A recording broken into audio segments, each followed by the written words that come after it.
அவர்களுக்கு செய்யும் நன்மைகளெல்லாம் கேட்கப் போகிற பூமியின் எல்லா ஜாதிகளுக்கும் முன்பாக அது எனக்கு என்று சொன்னால் ஆண்டவராய் இயேசு கிறிஸ்துவுக்கு முன்பாக அது எனக்கு மகிழ்ச்சியாய் இருக்கிற கீர்த்தியாயும் புகழ்ச்சியாயும் மகிமையாயும் இருக்கும். நான் அவர்களுக்கு அருளிச் செய்யும் எல்லா நன்மைகள் நிமித்தமும் எல்லா சமாதானத்தின் நிமித்தமும் இவர்கள் பயந்து நடுங்குவார்கள் என்று சொல்லி தேவாதி தேவன் சொல்லுகிறார். ஆமென். அந்த தேவாதி தேவனை நோக்கி நாம் பார்க்கின்ற வேளையில் வந்திருக்கிறோம். ஆமென். அதுவும் சாதாரண தேவன் கிடையாது, இஸ்ரவேலின் தேவனாய் கர்த்தர் சொல்லுகிறார் என்று சொல்லி வேதவசனம் சொல்லப்பட்டிருக்கிறது. அருமையான கர்த்தருடைய பிள்ளைகளே, உங்களுக்கு ஒரு நன்மை செய்ய போகிறார் என்று சொன்னால் ஆமென், பூமியின் ஜனங்கள் எல்லாருடைய காதுகள் கேட்க கர்த்தர் ஆமென், அது கீர்த்தியாக இருக்கும், அது புகழ்ச்சியாக இருக்கும், அது மகிமையாக இருக்கும்.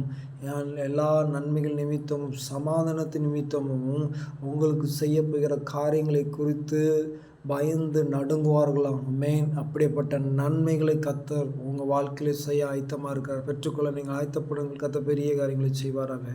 ஆமென்.